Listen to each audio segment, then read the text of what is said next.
అప్పుడు విల్లు పట్టుకుని ఇలా నిలబడ్డాక ఒకసారి ఇలా చూసిందిట. భర్త ఉన్నాడు పక్కనే, చూసింది అని అడిగాను. సరదాగా ఉంది ఆయనకి. మా ఆవిడే యుద్ధం కూడా చేయగలదు అనమాట. వంకాయ ఎప్పుడు అట్టికే పచ్చడే అనుకున్నాను నేను, యుద్ధం కూడా చేస్తున్నాను అనమాట. కానీ అని కొంగు బలి బిగించావయ్యా. ఎప్పుడు ఆడవాళ్ళు పౌరుషంతో ఓ పని చేస్తున్నప్పుడు భర్త ఏం చేయాలంటే అనుభవం మీరు చెబుతున్న అందాన్ని పొగడాలి.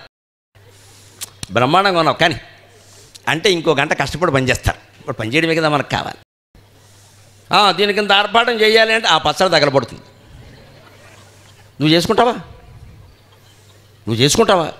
ఈ డ్రెస్లో కూడా ఎంత బాగున్నావయ్యా అంటే బ్రహ్మాండంగా చేస్తుంది ఆవిడ.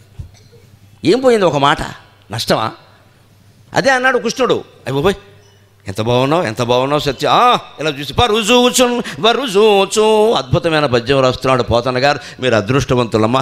ఒకేసారి 2 రకాలుగా మనిషి చూపులు ఎలా ప్రసరింప చేయొచ్చు, ఒకేసారి అష్టావధానంలాగా 8 కార్యాలు ఎలా చేయొచ్చు, ఒకేసారి మనిషిలో ముఖంలో రకరకాల భావాలు ఎలా ప్రదర్శించవచ్చు, మనస్సుకి ఏది అంటకుండానే అద్వైత భావం ఈ పద్యంలో ఉంటుంది. కేవలం యుద్ధం కాదు ఇది. వరుజూచు నంప నలరింపన్ రోషరాగోదయా విరత బ్రోకటి మందహాసములతో వీరంబు శృంగారమున్ జరగన్ కన్నుల కెంపు సొంపు బరగన్ చండాస్త్ర సందోహమున్ సరసాలోక సమూహమున్ నెరపుచున్ చంద్రాస్య ఎలాగతిన్. అర్థంతో నిమిత్తం లేకుండా ఊరికే కూర్చుని పాడుకున్నా బాగుంటాయి ఈ పద్యాలు. అర్థం అక్కర్లేదు, ఉట్టిన పాడుకున్నా. నేను పాడినట్టుగా పాడుకోండి ఇంట్లో కూర్చుని, అది చాలు, ఇంకేం అక్కర్లా. ఏమిటి ఆ పద్యాలు ఏమిటి, ఆ ఛందస్సులు ఏమిటి అక్కడ. పరుజూచున్ ముందు శత్రువు కసి చూసి ఎవడవాడు ఇంకా దగ్గరికి రాడే అని అప్పటికే వణుకు పుట్టింది నరకాసురుడు. వెంటనే భర్త కేసు చూసింది. పరుజూచున్ వరుజూచు వేసేయమంటావా, నువ్వు చూసుకుంటావా అని అడగడానికి అనమాట. ఒకసారి పరుజూచున్ శత్రువు కేసు చూసింది, వెంటనే భర్తను చూసింది. ఇక్కడ 2 రకాల భావాలు ప్రకటిస్తున్నారు. సత్యభామ కళ్ళల్లో ప్రకటించిందమ్మా. అభినయం అంటే కళ్ళల్లో ఉండాలి. స్టేజీ అంతా గంతులు వేసేయకూడదు. పాట పాడేవాడు గంతులు వేయడం ఏంటండి? నేను ఈ స్టేజీ అంతా గంతులు వేస్తే ప్రవచనం ఏమవుతుందమ్మా? నేను ఇక్కడ చేయాల్సిందే వాచికాభినయం. నా మాటల్లోనే శృంగారం, క్రోధం, అన్ని రకాల నవరసాలు, బీభత్సం, కారుణ్యం అన్నీ కనిపించాలి. వాచికాభినయం అంటారు. అవసరం దాన్ని బట్టి చేతులు ఊగుతూనే ఉంటాయి. నేనేం పనిగట్టుకుని ఊపట్లేదు ఇక్కడ, అది సహజంగా జరుగుతుంది. అది ఇక్కడ కళ్ళల్లో భావాలు ప్రకటిస్తున్నాడు. నొంప నలరింపన్, నొంపడం వేరు, అలరింపడం వేరు. శత్రువుకు ఆ చూపు ఎలా కనపడిందంటే అయ్య బాబోయ్ చూపే ఎలాగే ఉంది, తూపు తీస్తే అది తూపు అంటే బాణం, అది తెలుగు భాష. చూపే ఎలా ఉంది, తూపు తీస్తే మనకి వీపు వాపే అనుకున్నాడు వాడు. ఆ చూపు అలా ఉంది. మరి శత్రువుకేసి చూపు అలాగే ఉండాలి కదా. భర్త పట్ల చూపు ఇతరుల పట్ల చూపు ఒకేలా ఉంటుందా అండి? భార్య పట్ల చూపు ఇతరుల పట్ల చూపు ఒకేలా ఉంటుందా? అలాగని కోప్పడక్కల. భార్యను చూసినప్పుడు కళ్ళల్లో కనిపించే శృంగారం ఇతరులను చూసినప్పుడు కలగకూడదు కదా, అక్కడ వేరే భావన ఉంటుంది. అంటే శత్రువు చూపు ఎలా కనపడుతుందంటే శత్రువుకి నొంప, అమ్మ బాబోయ్ చంపిస్తుందిరా బాబు, ఈయన ఎంత అందంగా ఉందో అంటున్నాడు. అలరింపన్, అది పోతున్నగా నొంప నలరింపన్. వాడికి నొచ్చుతున్నట్టుగా ఉంది, ఈయనకి అలరిస్తున్నట్టుగా ఉంది. అంతేకాదు రోషరాగోదయా విరత భ్రోకుటి మందహాసములతో ఒక భృకుటి కనుబొమ్మ ముడిచింది. దాన్ని నరకాసురుడు చూశాడు. బాబోయ్ ఎంత కోపమా, ఆడాళ్ళకి ఎంత కోపం ఉంటుందా, ఆడదే ఎలా ఉంది, దీని మొగుడు ఎలా ఉంటాడో. వాడికి అయిపోయింది ఉడికి. ఇక్కడ బీపీ మొదలైంది, 190 అయింది బీపీ. ఇక ఉన్నాడు వాడు. అది శత్రువును వణికించాల్సిన విధానం. కావ్యాలు చదివితే పిల్లల్లో పౌరుషం వస్తుందమ్మా. అపారమైన విశ్వాసంతో చెబుతున్న పోతన గారి భాగవతం పిల్లలకి నేర్పితే ఆత్మహత్య చేసుకోరండి. భగవద్భక్తితో ఉంటారండి ఎప్పుడు. గజేంద్ర మోక్షం, వామన చరిత్ర ఇలాంటి వాటిలో 10 పద్యాలు నేర్పండి. మీరు చదువుతూ ఉంటే వాళ్ళు అడుగుతారు. ఇందులో ఉన్నదంతా పౌరుషం. చచ్చిపోవడం ఏంటి, అదో చచ్చిపోయే జన్మే ఉంది ఇక్కడ. ఒక కంటిలో రోషం, ఒక కంటిలో రాగం అంటే అనురాగం, ఒక కంటిలో కోపం కనపడుతోంది నరకాసురుడు కోసం, ఇంకో కంటిలో అనురాగం కనపడుతోంది. అప్పుడు రోషరాగోదయ అవిరత భ్రూకుటి మందహాసములతో కనుబొమ్మ ముడివడింది. అది నరకాసురుడికి. మందహాసం చిరునవ్వు నవ్వుతుంది. బాగుందా అని అడుగుతోంది కృష్ణుడు. కానీ అంటున్నాడు. అది భార్యాభర్త ప్రోత్సహించుకోవలసిన విధ. అందుకని రోషరాగోదయ విరత భ్రూకుటి మందహాసములతో వీరంబు శృంగారమున్ జరగన్. ఒక కంట్లో వీరరసం కనపడుతోంది నరకాసురుడు కోసం, ఇంకో కంట్లో శృంగార రసం కనపడుతోంది. ఇదంతా నీ మర్యాద నిలబెట్టడానికేనయ్యా, నువ్వు అలసిపోయావు కదా, భార్య కాస్త సాయం చెయ్యాలి కదా, అందుకని చేస్తున్నా. లేకపోతే నేనేదో పౌరుషం ప్రదర్శించి అహంకారం ప్రదర్శించట్లేదు స్వామి, నీ యందు నాకు ఎప్పుడూ ఉండే శృంగార భావనే ఉంది. ఆయనకి కళ్ళల్లో ఆ అభినయం జరుగుతోంది, వీడికి మాత్రం అక్కడ పుచ్చు రేగిపోతోంది. అక్కడ ఇంక యుద్ధం మొదలెడితే ఎలా ఉంటుందా, విల్లు పట్టుకుంటేనే ఎలా ఉంది, ఆవిడ బాణ వేస్తే ఎలా ఉంటుంది. రోషరాగోదయా విరత భ్రౌకటి మందహాసములతో వీరంబు శృంగారముం జరగన్. కన్నుల కెంపు సొంపు బరగన్. ఒక కంట్లో కెంపు ఉన్నట్టుగా ఎర్రగా కనపడుతుంది శత్రువు కోసం, ఇంకో కంట్లో సొంపు కనపడుతుంది, సుకుమారంగా కృష్ణుడిగా చూస్తోంది. చండాస్త్ర సందోహమున్ సరసాలోక సమూహమున్ నెరపుచున్ చంద్రాస్య ఎలాగతను. ఒక్కొక్క బాణం ఇలాగ వేస్తూనే ఉంది. ఒక్కొక్క బాణం వేసినప్పుడు అలా బాగా వేసానా అంటుంది ఇక్కడ. ఆ ప్రోత్సాహం ఎప్పుడూ కావాలి. జీవన సమరంలో కూడా అంతే. భార్య ధర్మం కోసం పోరాడుతుంటే భర్త సమర్థించాలి. నీకు ఎందుకు లోపల కూర్చోమంటే కూర్చో అనకూడదు. లోపల కూర్చోడానికి నువ్వు ఉన్నావు చాలు, ఆవిడ ఎందుకు ఎక్కడ పోరాడుతుంది, పోరాడిని. అది ధర్మం కోసం. భర్త పోరాడుతున్నా అంతే. స్వతంత్ర సమర యోధులందరూ ఎందుకు సమరంలో దూకారంటే వారికి కాదమ్మా, వారి కంటే ముందు వారి తల్లులకి, భార్యలకి నమస్కారం చేయాలి. మనం ఆ మహాసాధ్వులకి నమస్కారం చేయాలి. వదిలిపెట్టారు. ప్రకాశం గారు అంటారు ఏమిటమ్మా, ప్రకాశం గారి భార్య ఎంత గొప్పది, కొన్ని కోట్ల రూపాయల ఆస్తి పట్టుకెళ్ళి స్వతంత్ర పత్రిక ధారపోసేసాడు ఆ పిచ్చి బ్రాహ్మణం. కోట్ల రూపాయలను ఆ రోజుల్లో ఆయనకు ఒక కేసు వాదిస్తే 1920లో ₹1,00,000 ఇచ్చేవారు ఒక కేసుకి. అంత లాయరాయన. గాంధీ గారు ఉపన్యాసం ఒక్కటి విని వదిలేశాడు అంతే. వెంటనే అక్కడే స్టేజ్ దగ్గరే కోడి తీసి పారేశాడు. అదవలా నాకు అక్కల బ్రిటిష్ వాళ్ళ దగ్గర ఏమిటి, నేను స్వాతంత్రం వచ్చాం. మరి ఆయన చనిపోయే వరకు ఏ రోజైనా మళ్ళీ భోగం కోరాడండి, వైరాగ్యం తప్ప యోగం తప్ప మహానుభావుడు. టంగుటూరు ప్రకాశం పేరు మన పిల్లలకి పెట్టుకోవద్దా, ప్రకాశం అని పెట్టకండి అమ్మ, టంగుటూరు ప్రకాశం అని పెట్టండి. అప్పుడే ఆ స్ఫూర్తి కలుగుతుంది. టంగుటూరు ప్రకాశం అంటే ఏదో లైటింగ్ అనుకుంటారు.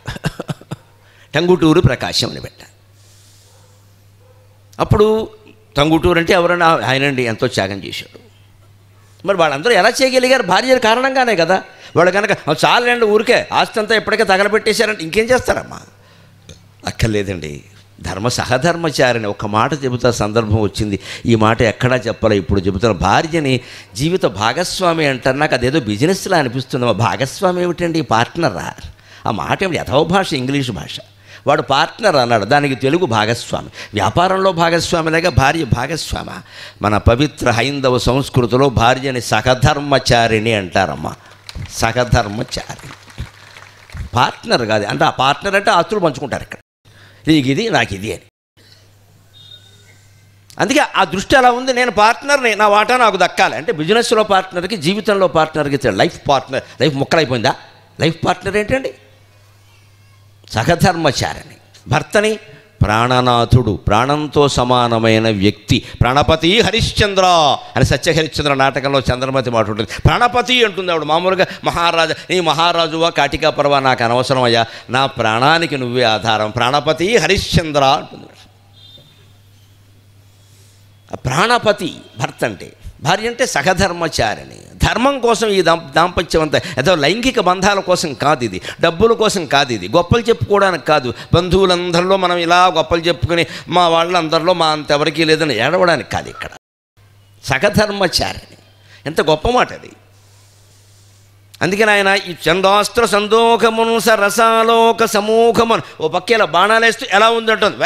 వై పాంబ రేగిపోవాలి వేధవకే, నువ్వే ఎలా ఉంటే నేను ఎలా ఉంటానో తెలియాలి వై అంటున్నాడు. అది ప్రోత్సాహం. త్యాగానికి భర్తని, భార్యని పురికొల్పాలి, ప్రోత్సహించాలి. భోగం వస్తే కుదరదు అని చెప్పాలి ఖచ్చితంగా. ముందు నెమ్మదిగా చెప్పాలి, వినకపోతే ఖచ్చితంగా కుదరదని చెప్పాలి. పెద్ద సమస్య కాదు ఇక్కడ. లేకపోతే మెత్తపడ్డామనుకోండి, మొత్తం మెత్తనవాడిని చూస్తే మొత్త బుద్ధిని మొట్టికే లేసేస్తారు. ఇక్కడ జీవితం నాశనం అయిపోతుంది.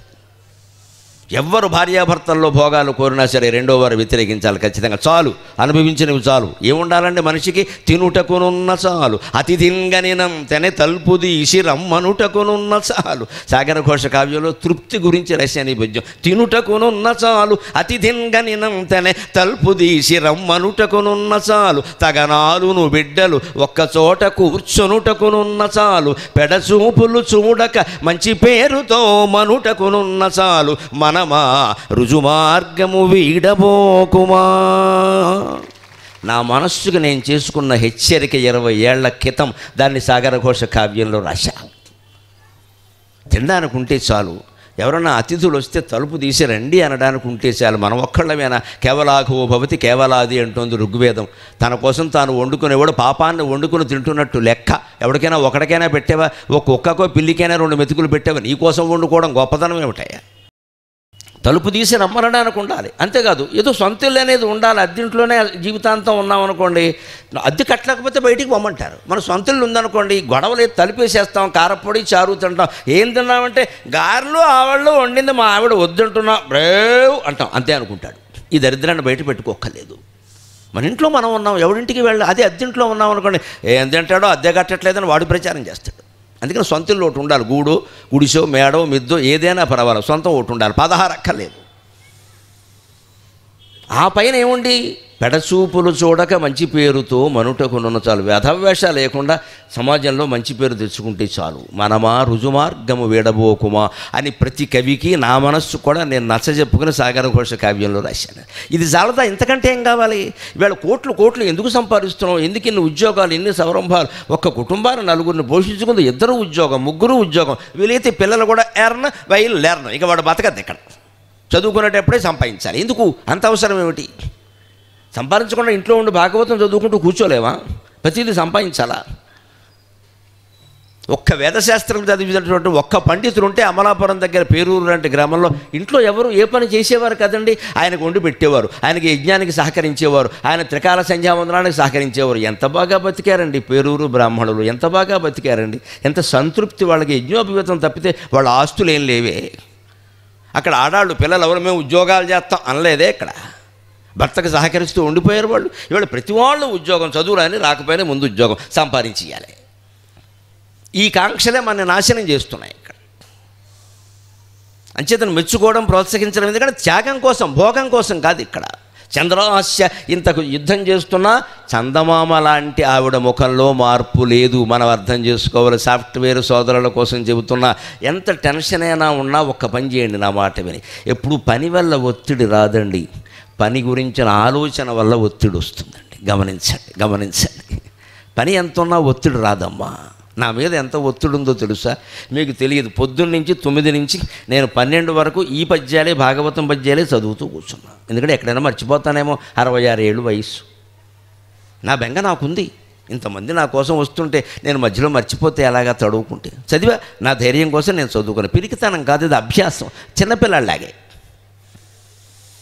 మళ్ళీ మధ్యాహ్నం కాసి మళ్ళీ పడుకున్నాను. భోజనం చేసేట 12:30కి భోజనం, 1:30కి నిద్ర. మా ఇంట్లో అంతా టైం టేబుల్ లెక్క. 2:30కి లేవాల్సిందే. 1:30 to 2:30 1 hour అంతే లెక్క. మళ్ళీ ఆ గంటకు తేడా రాదు. 45 నిమిషాలు ఉండదు, గంట అలారం పెట్టి పడుకోవాల్సిందే. 12:30 కూర్చుంటాను, 45 నిమిషాలు 3 ఐటమ్స్ తింటాను. పప్పు, కూర, మజ్జిగ అంతే. మజ్జిగతో కలిపి 3, 4 చేస్తే ఆవిడ తినాల్సిందే. నేదన్నాం అంతే లెక్క. 3 3ంటికి 3 పావు గంటలు కేటాయిస్తా. పప్పును అవలద్దా, కూర అరగద్దా, మజ్జిగ ఆస్వాదించొద్దా? మా ఇంట్లో మేగడ పెరుగు శుభ్రంగా ఉంటుంది, నా కోసం దాచి పుడుతుంది. నా మేగడ వేసుకుని తింటా.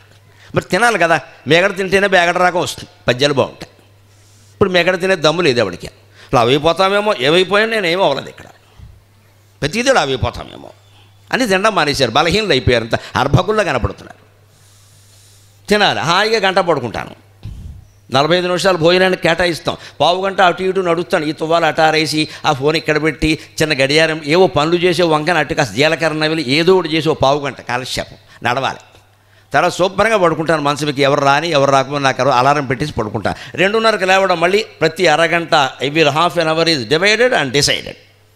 సభ ఉంటే సభకి వెడతాం, లేకపోతే ఇంట్లో కూర్చొని పని చేసుకుంటాం. ఈ సమయంలో నేను ఇంట్లో ఉంటే 7:30 సరిగ్గా. నేను రాసుకున్న 6 డైరీలు 1800 విషయాలు ఉన్నాయి. అవి ఖచ్చితంగా అరగంట సేపు చదువుతాను నేను. అవి ఇందులో మధ్య మధ్యలో శ్లోకాలు పద్యాలుగా వస్తున్నాయి.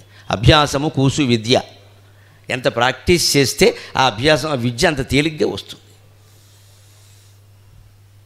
ఇందులో ఈ పద్యంలో గమనించండి, ఒకే రకంగా రెండు భావాలు వ్యక్తం కావాలంటే మనకి లెక్క అపరిచితుడు సినిమా.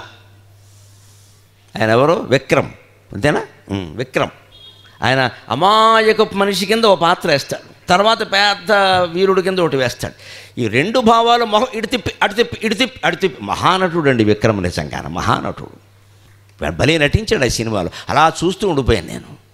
ఇలా తిప్పి ఒకలాగా, ఒక ఇలా భయం, ఒక రకంగా రాము అనే పేరు మీద భయం, ఒక రకంగా ఇంకో పేరు మీద చంపేస్తా అని. ఇక్కడ సరిగ్గా సత్యభామ అంతే, కృష్ణుడికి ఒక రకంగా, ఈయనకు ఒక రకంగా కనపడింది. ఇప్పుడు ఆ యుద్ధం పరిణామం నరకాసురుణ్ణి ఎలా భయపెట్టిందో చూద్దాం. అలినీలాలక చూడనొప్పెసగి, చూడ్డానికి ఎంత అందంగా ఉందో అంత పరాక్రమంలో కూడా వర్ణిస్తాడు. ఇది కృష్ణుడి భావన. అలినీలాలక చూడనొప్పెసగి ప్రత్యాలీఢ పాదంబుతో అలిక స్వేద వికీర్ణ కాలకలతో, అలిక స్వేద వికీర్ణ కాలకలతో ఆకర్ణిక ఆకర్ణికానీత ఆకర్ణికానీత సల్లలిత జ్ఞానక పుంఖదీధితులతో, ఆకర్ణికానీత సల్లలిత జ్ఞానక పుంఖదీధితులతో లక్ష్యావలోకమ్ముతో వలయాకార వలయాకార ధనుర్విముక్త విశిఖ వ్రాతాగతారాతియే అలి నీలాలక చూడనొప్పెసగే. అలి అంటే తుమ్మెద, తుమ్మెదల రంగులో నల్లగా మెరుస్తున్న కురులు జడ కలిగిన సత్యభామ ఆ జడని ముడివేసిందని నేను చెప్పుకున్నాం కదా. చూడనొప్పెసగే, ఎంత అందంగా ఉందో ఆ యుద్ధంలో కూడా. ఎలాగా? ప్రత్యాలీఢ పాదంబుతో. మన కవుల గొప్పతనం ఏమిటంటే కవిత్వంతో పాటు శాస్త్రం చెబుతాడు. నిన్న సంగీత శాస్త్రం గురించి చెప్పుకున్నాం మనం. ఇవాళ ధనుశాస్త్రం. ప్రత్యాలీఢం, ఆలీఢం, వ్యాలీఢం, సంలీఢం, 4 రకాల పద్ధతులు. ధనుస్సు పట్టుకుని విల్లు బాణం వేయడానికి 4 పద్ధతులు ఉంటాయి. ఆలీఢం అంటే ఎడంకాలు ముందు పెట్టి కుడికాలు వెనక్కి పెడతాడు, ఇది ఆలీఢం. ప్రత్యాలీఢం కుడికాలు ముందు పెట్టి ఎడంకాలు వెనక్కి పెడతాడు. సంలీఢం 2 పాదాలు దగ్గరికి చేరుస్తాడు, అటెన్షన్, అదనమాట లెక్క. వ్యాలీఢం స్టాండ్ ఎట్ ఈజ్, రెండు దూరంగా పెడతాడు. ఈ 4 భంగిమలు దేనికి? ఆయాసం వస్తుంది కాబట్టి, అంతకంటే ఏమీ లేదు ఇక్కడ. కానీ ఆశ్చర్యం ఏమిటంటే ఎంత వీరుడైనా, అర్జునుడైనా, కృష్ణుడైనా, ఎవరైనా సరే ఇలా బాణాలు వేసినప్పుడు ఆలీఢం నుంచి ప్రత్యాలీఢానికి, ప్రత్యాలీఢం నుంచి సమలీఢానికి, సమలీఢం నుంచి వ్యాలీఢానికి మారతారు. 14,000 మంది కరదూషణాది రాక్షసుల్ని అరగంటలో చంపిన రామచంద్రమూర్తి ఒక్కడే ప్రత్యాలీఢ భంగిమలోనే చంపాడు. ఒక్క అరగంట, మా కాలు కూడా కదపలేదు. దట్ ఈస్, అది రామచంద్రమూర్తి, అది రామచంద్రమూర్తి. అరగంట సేపు ఒకే భంగిమలో ఉండి వేసేసాడంతే. సీతాదేవి లక్ష్మణుడు ఆశ్చర్యపోయాడు. అందుకే రామరావణ యుద్ధం గురించి వానరులు కొంతమంది కంగారు పడుతుంటే లక్ష్మణుడు అన్నాడు, మా అన్నగారి సంగతి మీకు తెలియదు, అనవసరంగా అపోహలు పెట్టుకో. ఆయనకు మనం అవసరం లేదయ్యా, ఊరికి మనకు కూడా పుణ్యం దక్కాలని తీసుకొచ్చాడు ఆయన. మనకు కూడా ఏదో భాగస్వామ్యం ఉండాలి కదా. ఒక పెద్ద జమీందారు గారు ఉంటాడండి, ఒక పెద్ద యజ్ఞం నిలబెడతాడు, 2 కోట్లు ఆయనే ఇవ్వగలడు. కానీ ఆయన బంధువులు ఏమయ్యా మాకు కూడా అందులో కాస్త భాగం కల్పించేద్దాం, సరే బాబా ఓ 1,00,000 ఇచ్చుకో అంటాడు. అంతే కదా. ఈ 2 కోట్లు పెట్టిన వాడికి 1,00,000 పెద్ద ఇవ్వలేడు, ఆయన ఇచ్చుకుంటాడు. ఆయన ఎందుకు కల్పిస్తాడు? బంధువుల గర్వం అనుకుంటారు, ఎందుకు ఇది వాళ్ళకు కూడా పోనీ కల్పిస్తాం, కొంత పుణ్యం వస్తుంది కదా అని అందరూ తలో 100 రూపాయలు ఇవ్వండి పోనీ అంటాడు. అలాగే రామచంద్రమూర్తి మనకి ఇందులో భాగం కల్పించాడు. కానీ లేదా రావణాసురుని గెలవడానికి ఆయనకు ఒకడు సారి ఇంకెవడు అక్కర్లేదు అక్కడ. ఎందుకంటే 14,000 మందిని అరగంటలో వేసి పారేశాడు. పైకి లక్ష్మణుడు వస్తాడు, వద్దో వదిన గారిని అక్కడ పెట్టు, గుహలో నువ్వు కాపలా ఉండు, చూస్తూ ఉండంతే. సీతాదేవి ఆశ్చర్యపోయింది, లక్ష్మణుడు ఆశ్చర్యపోయాడు. అటువంటి వీరుడు. ప్రత్యాలీఢం అంటే అది. ఈ సాధారణంగా ఎడంకాలు ముందు పెట్టి కుడికాలు వెనక, మనం నిలబడేటప్పుడు కూడా అలా ఎందుకు ఉంటుంది తెలుసా? ఎనాటమీ, భారతీయ కావ్యాల్లో ఉండే ఎనాటమీ, శరీర నిర్మాణం. ఏ మనిషికైనా సరే పక్కాగా లెక్క ప్రకారం కొలిస్తే కుడికాలుకి ఎడంకాలకి పొడుగులో తేడా ఉంటుంది. అంగుళంలో 60వ వంతైనా ఉంటుంది. కుడి చేతికి ఎడమ చేతికి అంగుళంలో 60వ వంతైనా తేడా ఉంటుంది. 2 సమానంగా ఉండవు. అలా ఉంటే జీవితం నడవదు, శరీరం నిలబడదు. బ్యాలెన్స్ ఉండాలి అంటే కొంచెం ఓటి పెద్దది ఉండాలి, కొంచెం ఓటి పెద్దది ఓటి తక్కువది ఉన్నప్పుడు ఇలా 2 పక్కకి పెట్టుకుని నిలబడ్డామనుకో, నిలబడలేవు. అటెన్షన్ పొజిషన్లో మీరు ఎక్కువసేపు ఉండలేరు. ఇలా 2 కాళ్ళు పెట్టాల్సిందే. అందుకే బళ్ళు ప్రార్థన చేయించేటప్పుడేమో అటెన్షన్లో ఉండమంటారు. తర్వాత ఏదైనా హెడ్ మాస్టర్ సూచన ఇస్తారు కదా, అప్పుడేమో 2 కాళ్ళు సాపేయమంటారు. స్టాండర్టీజ్ అని అంటాడు ఇక్కడ. ఎందుకంటే ఆయాసం నీరసం 2 రాకుండా ఈ భంగిమలు మార్చకపోతే మన శరీర నిర్మాణాన్ని బట్టి కుదరదు. మరి విలుకాడికి ఎలా సాధ్యం అవుతుంది? ఈవిడ ప్రత్యాలేయడం సరిగ్గా మగవాళ్ళు ఎక్కువగా ఆలీడ పద్ధతిలో ఎడంకాలు ముందు పెట్టి కుడికాలు వెనక్కి పెడతారు. స్త్రీల శరీర నిర్మాణాన్ని బట్టి ఈవిడ కుడికాలు ముందు పెట్టి ఎడంకాలు వెనకబట్టింది. ప్రత్యాలీఢ పాదంబుతో.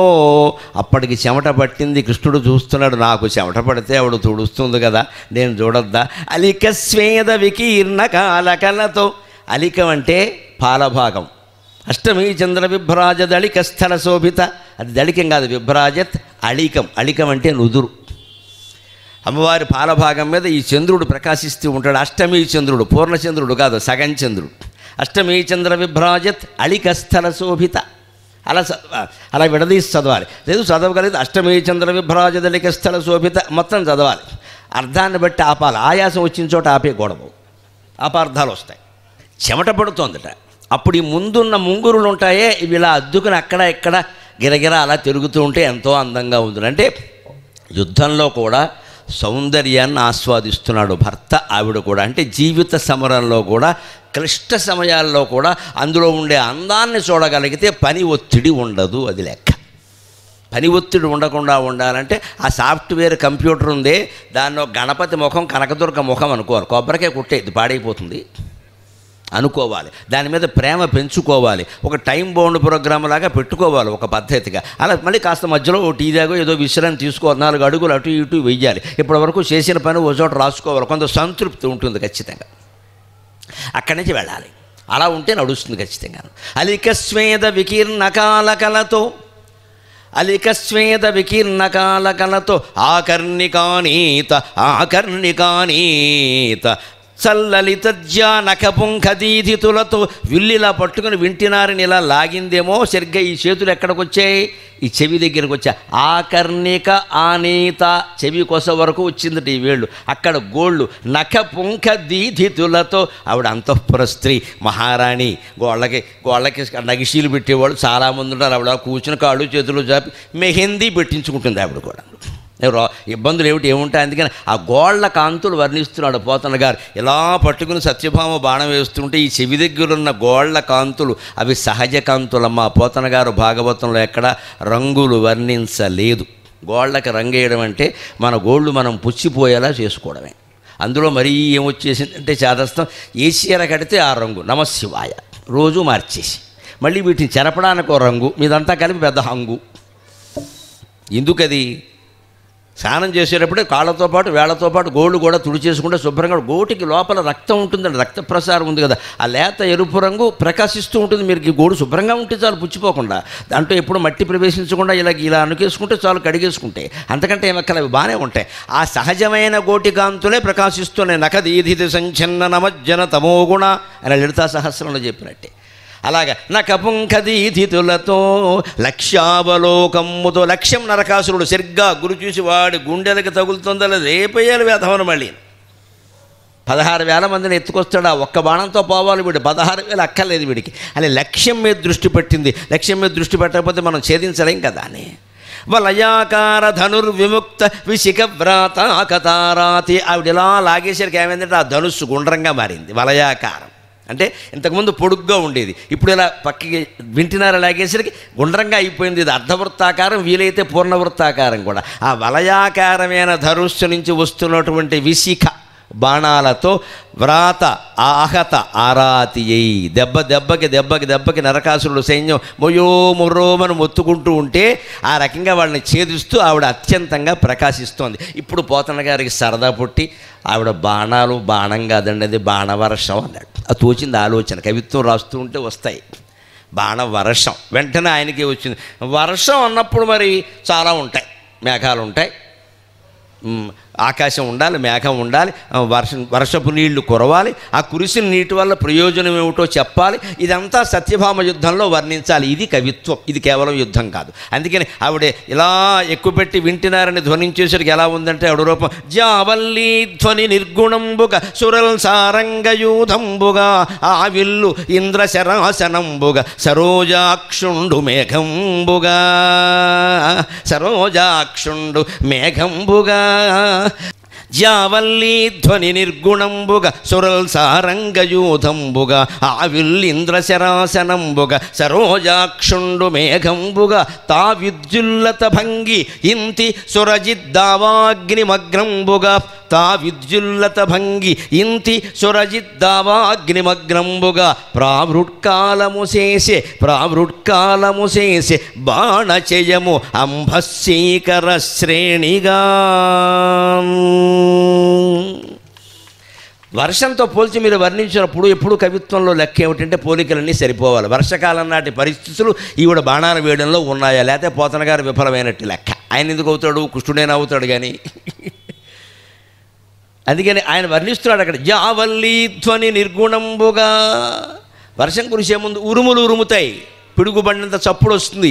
అలాగే ఈవిడ జావల్లీ ధ్వని ఠమ్ ఠమ్ ఠమ్ అను వింటినారు ఇలా సాగదీస్తూ ఉంటే ఠమ్ ఠమ్ ఠమ్ అనే శబ్దాలు వస్తున్నాయి. అది పిడుగుపాటులో ఉంది నరకాసురుడి ప్రాణానికి.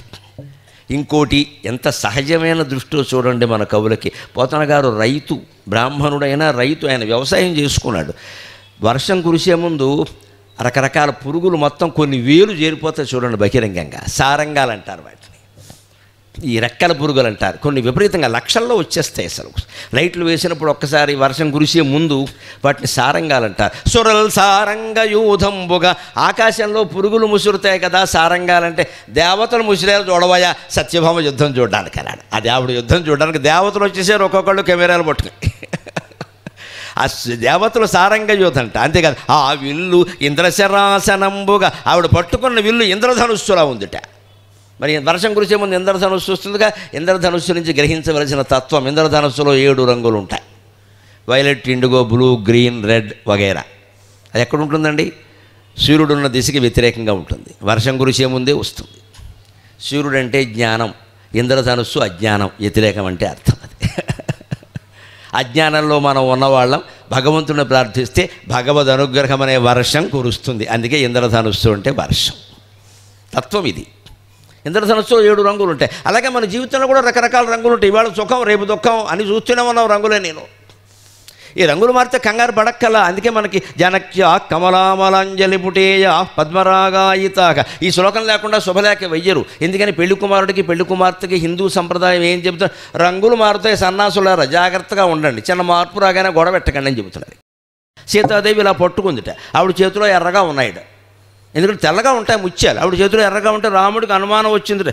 ఏమిటో మిథురా నగరం రాజకుమారులు రంగులు మార్చేసి ఎలా ఉన్నారు అనుకున్నట్టు. ఆవిడ చేతులు కమలాల్లో ఉండడం వల్ల ఆ రంగు అందులో పారదర్శకమైంది. అందుకే ఆయన చూపులు ఈవిడ గమనించి, ఈవిడ చిన్నపిల్ల, ఈవిడికి 7 ఏళ్ళు, ఆయనకేమో 6 ఏళ్ళు, ఆయనకి 13 ఏళ్ళు, 7 ఏళ్ళు తేడా ఇద్దరికి. చూసి ఏమిటో ఈ పిల్లాడు ఎలా చూస్తున్నాడు, రంగులు మార్చా అనుకుంటున్నాడేమో. ఎందుకు మారిందో ఆవిడికి తెలియదు పాపం. నాకెందుకు వచ్చిందని ఆయన ఎత్తి మీద పోసేసింది. తలంబరాలు కదా, వెంటనే అవి తెల్లగా ప్రకాశించేయట. స్రస్తాస్య న్యస్త రాఘవమస్తకే చెవలసత్కుంద ప్రసూనాయితాక మల్లె మొగ్గల్లాగా మొల్ల మొగ్గల్లాగా తెల్లగా ప్రవాసి. సీతాదేవి చేతుల్లో ఎర్రగా ఉంటే పర్వాలేదండి, మనం అర్థం చేసుకోవచ్చు. ఆవిడ చేతులు పద్మాల్లో ఉన్నాయి. రామచంద్రమూర్తి నెత్తి మీద తెల్లగా ఎందుకుంటాయని ఆయన జుట్టు నెరిసిపోయిందా? లేదమ్మా, క్షత్రియాచారం అంత.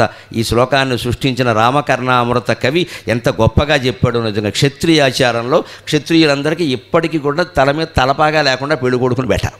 పక్కన కత్తి వాడినే వాడకపోయినా ఇంత పొడుగు కత్తి ఉండాల్సింది.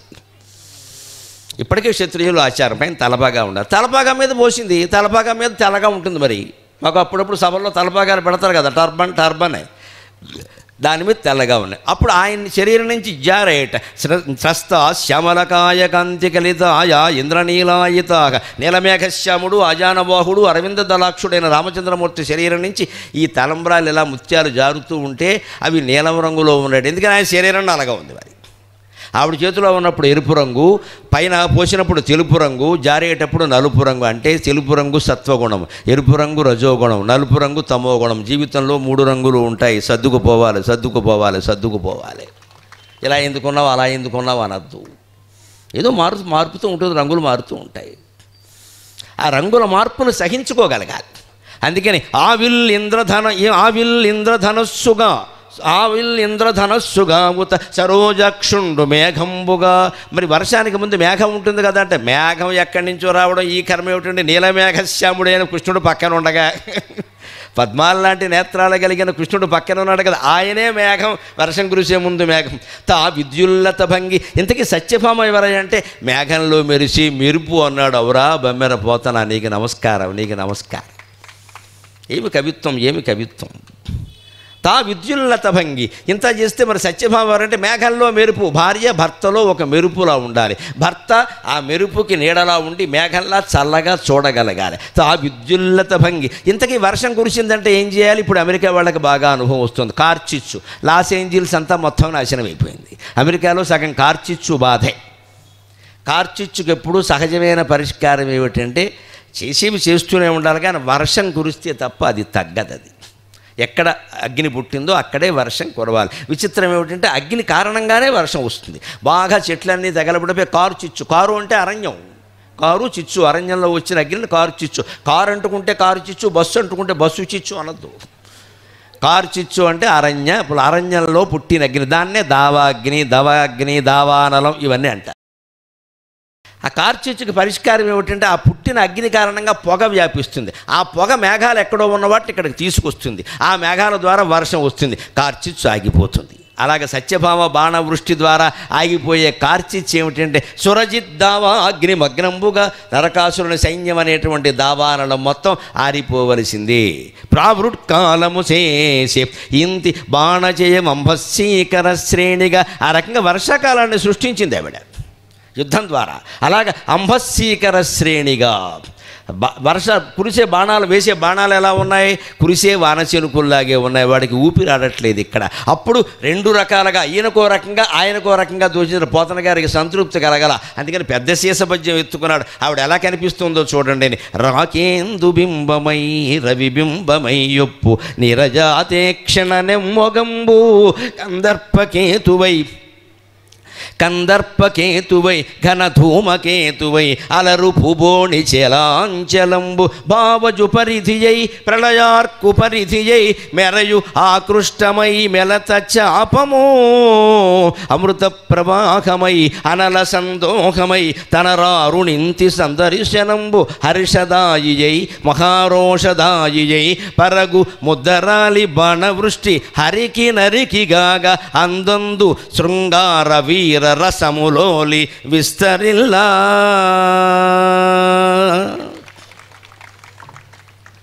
ఒకరికి రాకేందు బింబమై చంద్రబింబంలా కనపడుతోంది ముఖం భర్తకి. నరకాసురుడికి లేదండి బాబు, చంద్రబింబం మాడిపోతుంటే ఇక్కడ రవిబింబం, రోహిణీకర్తలో రవిబింబంలా కనపడుతోంది. నీరజ ఆదక్షణ నిమ్మొగంబు. ఆవిడ మామూలుగానే ఉంది, కానీ భర్తకి చంద్రబింబంలా కనపడుతోంది ఆవిడ ముఖం. శత్రువుకి సూర్యబింబంలా, వేసవికాలంలో సూర్యబింబంలా కనపడుతోంది. మధ్యలో యుద్ధం చేస్తుంటే ఈ బిగించిన కొంగు జారిపోయేంత మరి వస్తుంది, అస్తమానం ఒకలాగే ఉంటుంది. ఆ కొంగు ఇలా ఎగిరిందిట. ఆ ఎగిరిన కొంగుని చూశారండి. ఈ కవిత్వం ఏం కవిత్వం అది! అది స్టిల్ ఫోటోగ్రఫీ అంటారు. బమ్మెరపోతన గారి భాగవతం స్టిల్ ఫోటోగ్రఫీ. ఆయన ఫోటోగ్రఫీ తీస్తాడు దీన్ని. ఈ మధ్యలో యుద్ధం చేస్తుంటే ఆవిడ కొంగు ఇలా ఎగిరింది. ఆ ఎగిరిన కొంగు తోకచొక్క గుర్తొచ్చింది. వర్ణించాలి రా తోకచొక్క. ఎవడికి తోకచొక్క? నరకాసురుడికి తోకచొక్క. తోకచొక్క అశుభశకునం కదా. కందర్పకేతువై. మరి కృష్ణుడికి ఏమిటి? ఇదే పైట, ఇదే చెంగు ఎగిరింది, ఆయనకి తోకచుక్కైంది. మరి ఈయనకి తోకచుక్క కాకూడదు కదా. అది బుద్ధి నైశిత్యం. ఆలోచిస్తే అన్నీ తెలుస్తాయి. కందర్పకేతువై ఘనధూమకేతువై అలరు పుబోడి చలాంచలంబు. ఈవిడ పైట కొంగు ఇలా ఎగిరితే అది నరకాసురుడికి తోకచుక్కలా కనపడింది. అశుభం నా పని అయిపోయింది అనుకున్నట్టు వాడు. కృష్ణుడికి మాత్రం అది కాదు, మన్మథుడు జెండా అన్నట్టు ఆయన సరదా అయింది. కందర్పకేతువై. మన్మథుడి జెండా ఏమిటండి? ఇక్కడ చమత్కారం.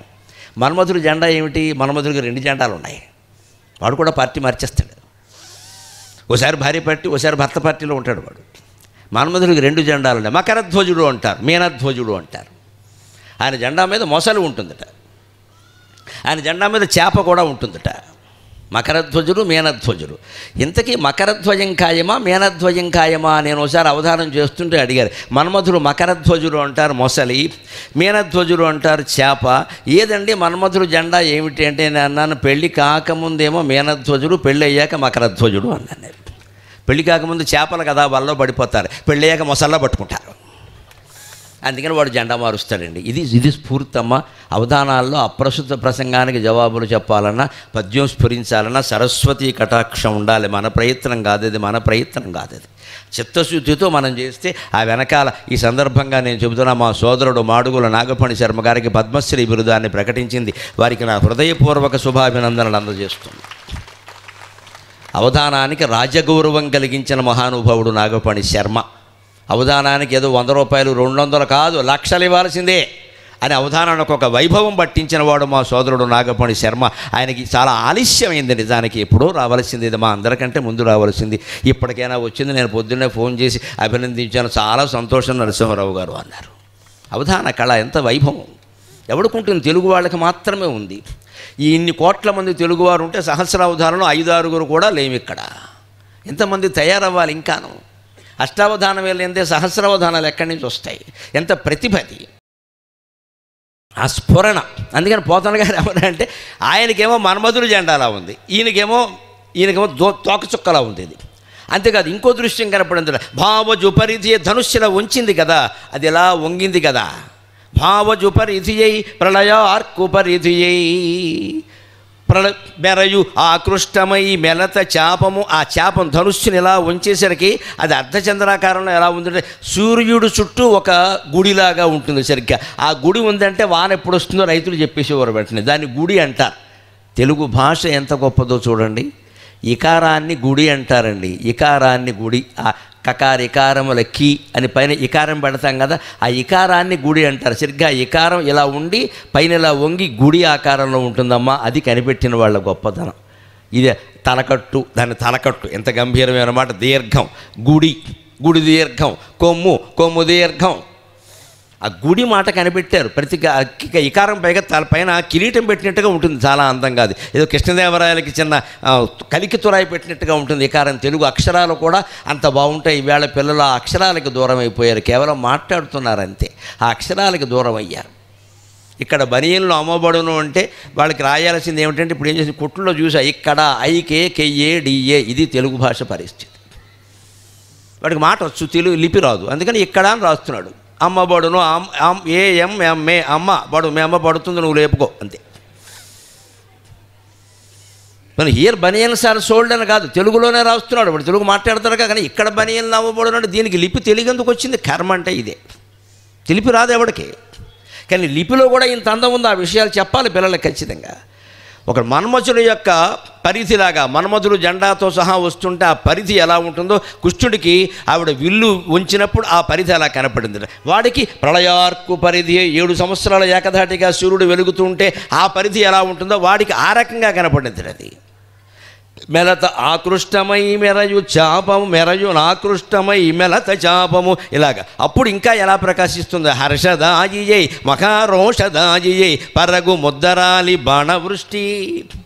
ఈయనకి హర్షం కలిగిస్తోంది, వాడికి విపరీతమైన కోపం కలిగిస్తోంది. భార్య ఎలా ఉంటే ఇక భర్త ఎలా ఉంటాడరా, మనం వాళ్ళు గెలిచి ఇంటికి వెళ్ళగలవా, లేకపోతే ఈ స్త్రీ చేతుల్లో నా ప్రాణాలు పోడాల్సిందేనా, కనీసం నా రికార్డు కూడా సరిగ్గా ట్రాక్ సరిగ్గా ఉండేలా లేదు, ఎవరి చేతుల్లో పోయాడు అంటే నేనేం చెప్పుకోవాలి రేపు పొద్దున్న, కృష్ణుడి చేతిలో పోయినా మంచిదే కదా అనే ఆలోచన వాడికి వచ్చేసిందండి. అందుకని ఈయనకి హర్షం కలిగిస్తోంది, ఆయనకి మహారోషం కలిగిస్తోంది. పరగు ముద్దరాలి బాణవృష్టి, ముగ్ధ మనోహరంగా ఉన్న సత్యభామ బాణాలు ప్రయోగిస్తూ ఉంటే అంత అందంగా ఉంది. ఇప్పుడు హరికి అరికి చూడ ఆ పదప్రయోగాలు. హరి అంటే భగవంతుడు, అరి అంటే శత్రువు. ఒక అక్షరంలో ఒక హకారం తేడా. ఇంత చేస్తే మనం శత్రుత్వాన్ని మర్చిపోవాలంటే హరినామస్మరణ చేస్తే చాలు, అందరూ మిత్రులే అవుతారు ఖచ్చితంగా. హరి అరి, తెలుగు భాష గొప్పదనం చూడండి. అరి అకారం ఉంది, దానికి హ హ అంటే అది ఒక అక్షరమేం కాదని గాలి ఊదడమే. మీరు అరి అని భావించేవాడిని హ ఎర్చడం, హరి అయిపోయాడు వాడు. మహానుభావుడు మాస్టర్ సివివి జగద్గురు ట్రస్ట్ అని ఉంటుంది కదా, వరల్డ్ టీచర్, ఆయన గొప్ప యోగి. ఆ సివివి గారిని ఒక శిష్యుడు నాకు ఆయన దగ్గర చాలా ఆశ్రయం పొంది ఏవో సన్నిహితంగా అయ్యాక నాకు మీరు ఒక కోరిక తీర్చాలన్నాడు. ఏమిట్రా అన్నాడు. నాకు శత్రువు ఉన్నాడండి, వాడిని ఏదో చెయ్యాలి సార్ అన్నాడు. తప్పకుండా చేద్దాం అన్నాడు ఆయన. తప్పకుండా చేద్దాం, నీకు శత్రువు అయితే నాకు శత్రువేగా, ఏం చేద్దామండి. వాడు ఫోటో పట్టుకురా అన్నాడు. అంటే ఈయన ఏదో చేతపడి చేస్తాడేమో అనుకున్నాడు ఆయన. వాడు ఫోటో పట్టుకురా అని అంటే వాడు ఏదో ఇంత ఫోటో, ఈ పాస్పోర్ట్ సైజు కుదరదు నాయన, పూజా మందిరంలో నా ఫోటో పెడతావు కదా అంత సమానంగా నీ శత్రువు ఫోటో పట్టుకురా అన్నాడు. వాడు పట్టుకొచ్చాడు. నేను చెప్పింది చేస్తాను. నా ఫోటో పక్కనే వీడి ఫోటో కూడా పెట్టి నాతో పాటు వాడికి హారతి ఇచ్చి నాతో పాటు వాడికి దండై 6 నెలలు పోయాక కనపడమన్నాడు. That is master CVV. వీడు 6 నెలలు పోయాక వచ్చాడు. ఎరా నీ శత్రువు ఏమయ్యాడు అన్నాడు. నాకు ఇప్పుడు మీరు వాడు ఒక్కలాగే కనపడుతున్నారండి అన్నాడు. ఆరాధనలో గొప్పతనం అది. నీ శత్రువు ఫోటో పక్కన పెట్టుకో, ఆరాధించు, గురువుగానే ఆరాధించు. అది ఒకటైపోయింది ఇక్కడ. మన భావనేనండి, భేదము భావనే, ఐకమత్యము భావనే. మాస్టర్ సివివి చెప్పిన ఉపాయం, శత్రువు ఫోటో నన్ను ఆరాధిస్తున్నావు కదా, వాడి మీద ఎందుకు ద్వేషం, నేను చూసుకుంటాను కదా, పక్కన పెట్టు, అలాగే కొబ్బరికాయ కొట్టు, అన్నీ నాకేం చేస్తున్నావు అన్నీ వాడికి చెయ్యి. 6 నెలలు పోయాక నాకు ఆ శత్రుత్వం లేదండి, నేను ఇప్పుడు బాగానే ఉన్నాను. మరి అయిపోయిందిగా, ఫోటో తీసేయి కావాలంటే.